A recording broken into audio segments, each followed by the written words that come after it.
नमस्कार, वंदे मातरम, जय हिंद। दोस्तों, आपके सपनों का अपना परिवार धैर्य एजुकेशन क्लासेज में आप सभी का तहे दिल से स्वागत है।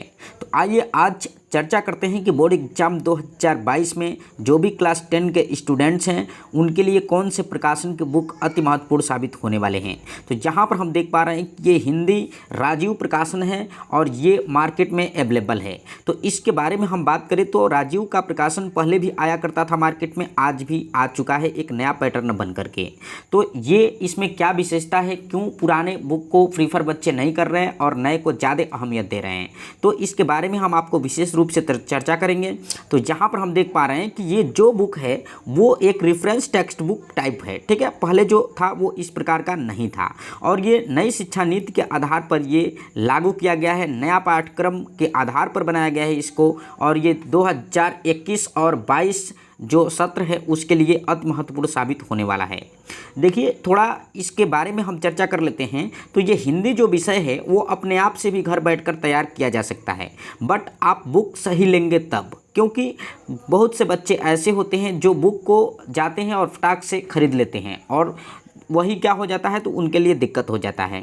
तो आप जाइए और वहाँ पर जा कर के बुक स्टॉल पे आप देखिए और तरह तरह के प्रकाशन से उसको देखिए और उसमें जो आपके लिए अच्छा लगता होगा, जिसकी भाषा शैली अच्छा होगा, सरल होगा, आपके लिए मतलब अच्छा लगे, तो उसी को आप लीजिए, ठीक है। तो इस बुक के बारे में भी हम आपको बता देते हैं कि क्या इसकी विशेषता है, इसके अंदर कैसे मैटर दिया गया है, क्या मैटर क्लियर है, इन सब के बारे में हम चर्चा करेंगे। तो राजीव से आप बिल्कुल परिचित हैं। तो आगे बढ़ते हैं और अगले पेज की तरफ चलते हैं, जहाँ पर हम देख पा रहे हैं कि ये पहला जो पेज है यहाँ पर देख पा रहे हैं इसकी डिजाइनिंग बहुत ही अच्छी है और इसका लेखन प्रक्रिया जो है वो बेहतर आकर्षक है और साफ सुथरा है, ठीक है। इसकी मूल्य की बात की जाए तो मूल्य 117 रुपया है, बिल्कुल आप देख पा रहे हैं। चलिए आगे बढ़ते हैं और भी चीज़ों को समझने का प्रयास करते हैं। ये आप देख पा रहे हैं प्राकथन जो है इस संपादक एवं प्रकाशक से संबंधित होता है, तो इसके बारे में हमें समझना नहीं है। यहाँ पर हम थोड़ा समझते हैं कि यहाँ पर माध्यमिक शिक्षा परिषद उत्तर प्रदेश प्रयागराज द्वारा निर्धारित ये बुक है और इसमें क्या है तो ये दिखाया गया है कि ये 70 नंबर का लिखित परीक्षा होगा और 30 नंबर का प्रोजेक्ट कार्य होगा। तो ये तो आप बहुत पहले से जानते हैं इसके बारे में। मेन चीज़ों को आपको समझना होगा कि किस में से कितना मार्क आता है, ये समझाया गया है कि किस टाइप से मतलब क्वेश्चन बनते हैं, ठीक है। तो यहाँ पर कुछ लिया भी गया है और समझाया भी गया है कि किससे कितना अंक आते हैं। देख पा रहे हैं यहाँ पर सब कुछ क्लियर है, आप लेंगे तो और भी बढ़िया से इसको देख करके समझ सकते हैं, ठीक है, या आप स्क्रीनशॉट ले करके आप जान सकते हैं। फिर आगे बढ़ते हैं। जो भी चीज़ें हैं इसमें सब कुछ मैटर अवेलेबल है। यहाँ पर देख पा रहे हैं कि आंतरिक मूल्यांकन का भी इसमें मैटर दिया गया है कि किसमें मतलब अगस्त में, अक्टूबर में और दिसंबर में जो एग्ज़ाम होते हैं आपका, उसमें 30 नंबर मार्क दिए जा सकते हैं। तो ये भी इसमें निर्धारित है, ठीक है। आगे बढ़ते हैं और भी चीज़ों को देखते हैं। यहाँ पर भी समझाया गया है बहुत अच्छे तरीके से। बात करते हैं विषय सूची की।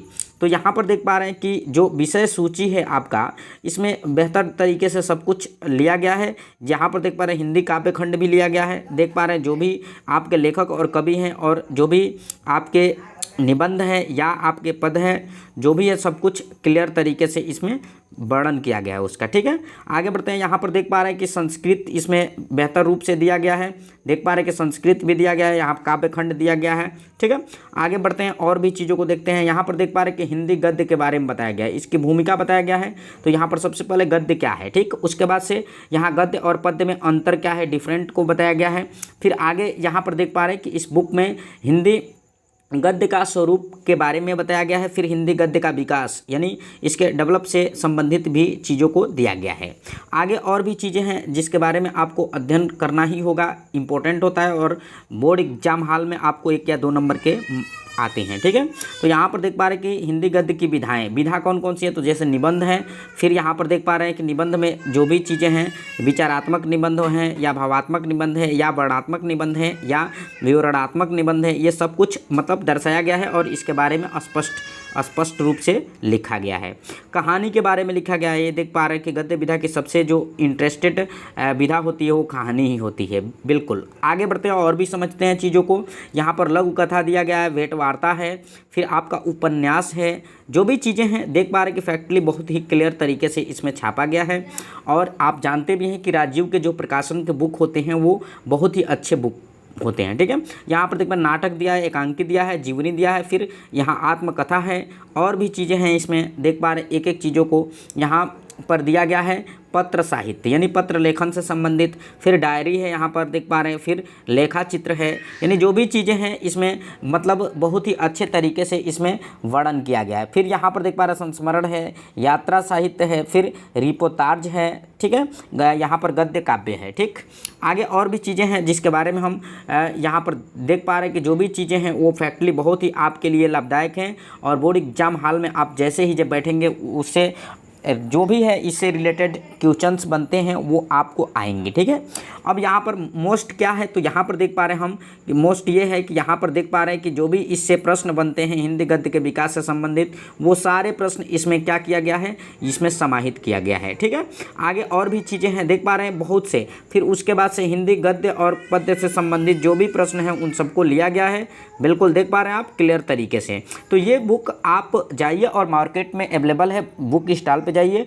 और उनसे कहिए कि राजीव प्रकाशन का बुक हमको दिखा दीजिए। आप देखिए तरह तरह के कई प्रकाशन हैं, उसमें से आप प्रीफर कीजिए उसको जिसकी भाषा सुगम हो, सहज हो, आपको समझ में आए, उसी को आप लीजिए। ठीक है, हम नहीं कह सकते हैं कि आप राजीव का ही लीजिए, बट इतना ज़रूर है कि आप जाइए और वहाँ पर देखिए कि कौन आपके लिए बेहतर है, उसी प्रकाशन को आप लीजिए ताकि आपको पढ़ना है, आपको समझना है। ठीक है, तो आज के लिए बस इतना ही, दीजिए मेरे को इजाज़त, तब तक के लिए नमस्कार, वंदे मातरम, जय हिंद दोस्तों।